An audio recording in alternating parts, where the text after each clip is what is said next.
寺田総一です。作編曲家の仕事とライブパフォーマンスをやっています。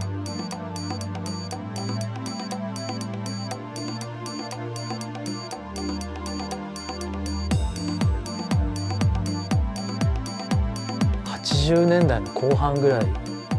友達の友達がハウスのパーティーをやると言って、それで中華料理屋の2階でやってるようなパーティーだったんですけど、自分が好きな音楽だなと思って、こういう音楽を作りたいというその両方の気持ちが感じました。自分でレーベルを作り始めた88年くらいだったと思います。91年にファーイーストレコーディングという名前にしてハウスのリリースを多分やり始めたんだと思います。ハウス音楽はサンプラーとドラムマシンで作ってる音楽だったと思うんですけれど、そのサンプラーの中にそれを作る人が好きな音楽をいろいろサンプルして、例えばソウルの曲とか、自分は日本の音楽とか、その相撲の音もお坊さんの声も自分の好きな音だったんですけど、何か普通のサンドイッチに入ってないものとか、自分は美味しく食べたけどみんなにもちょっと食べてみてほしいというような、そういう気持ちだったような気がします。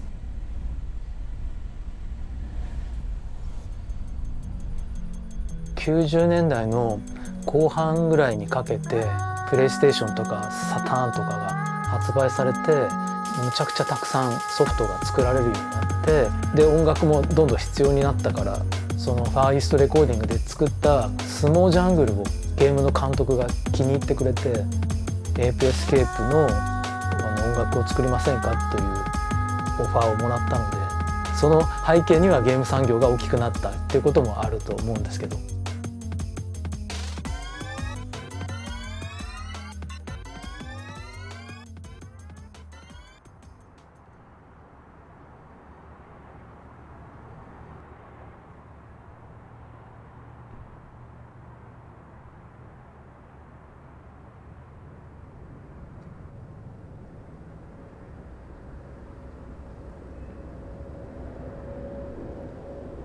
90年代音楽を作るアイデアが何もなくなった時に、若洲公園に行ってサイクリングをしたりとかしてました。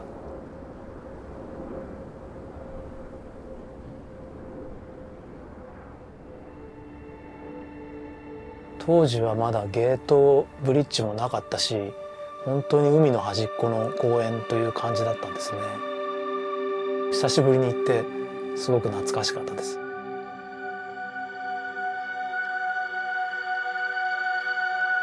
なぜあそこの公園にたどり着いたのかもう今は思い出せないんですけど、なぜかそのゴミで作られた土地がああいうふうに綺麗な公園になってて、殺風景な風景があるということが、なんか自分がなぜか気に入ったんだと思います。90年代に馴染みのあった場所っていうのを探してみると、もういろんなところが、クラブにしてもほとんどなくなってたり移動してたりしたり、5年で多分見え方が全く変わってしまうから、そういうふうにどんどん変わっちゃうのが東京の景色なんだろうなと思います。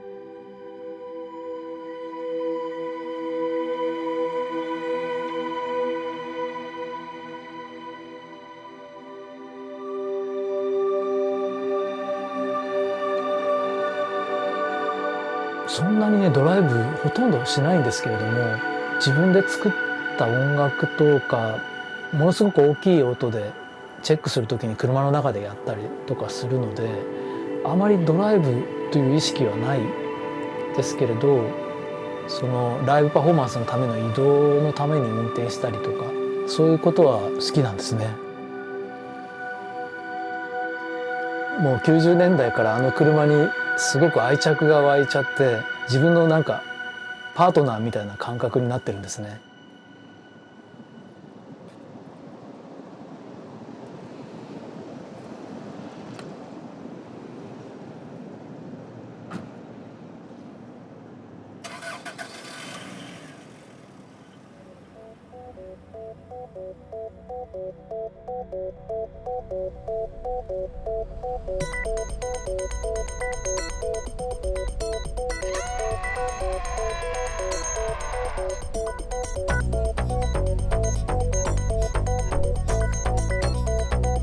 島田奈美さんというアイドル歌手の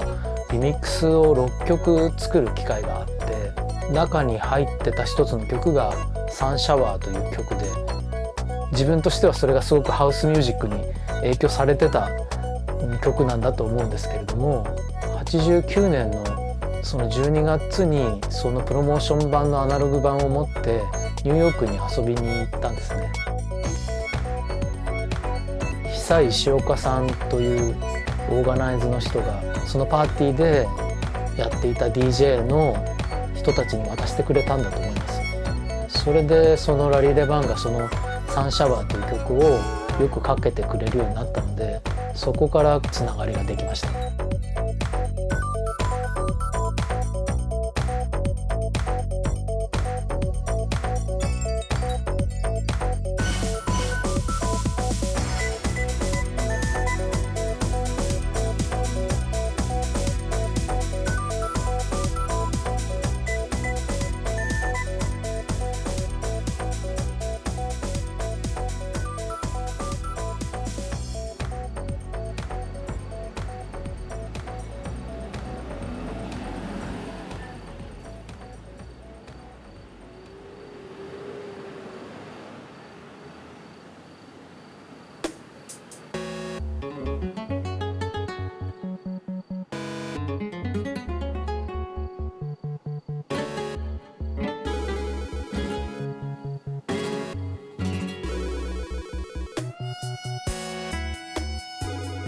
2000年の時にモーショングラフィックスのデザイナーの人たちと友達になって、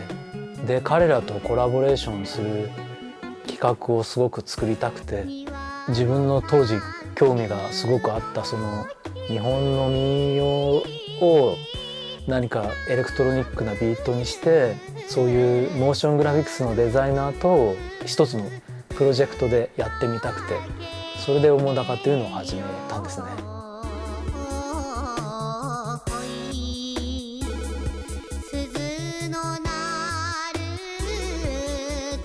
高円寺にレードギグが移ってくる前、店長とは友人だったので何度も来てたんですけれども、音響アンプを持ち込めば高性能なプロジェクターのあるライブスペースになるんじゃないかって店長と話して、どういう内容のライブをやるとか日にちとかがとても自由に決められたので、澤高のパフォーマンスも数えきれないほどここでやって、もう本当に20人とか30人入ったらいっぱいなところなんですけど、すごく実験的なパフォーマーと人たちと一緒にライブやったりとかしてました。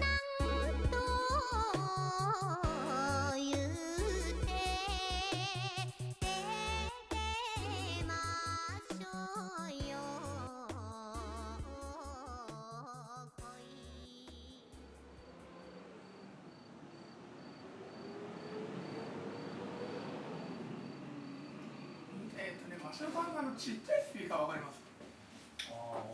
あのくらいのやつ。それが演者用のモニター。ハウスに興味があった時に自分のレーベルから出してた音源が2015年にオランダのラッシュアワーっていうレーベルから再発されるようになって、それでライブパフォーマンスも始めるようになったんですけど、もう再発された時にもう24年前の音楽だったので、それはすごく嬉しかったし、でも自分としては何かもう昔の過ぎて自分が作ったけれどなんか自分のことのように思えなかったりとかしたんですけど、曲が誕生したのと同じぐらいに生まれた人たちが喜んでくれるので、その喜んでくれる様子を自分も見るとその嬉しさは伝わってくるので、自分もその嬉しさを返します。20年前ぐらいのことをいつの時代もきっと繰り返していて、90年代の時はね多分70年代のものがなんかおしゃれに感じたりとか、そういうものをみんな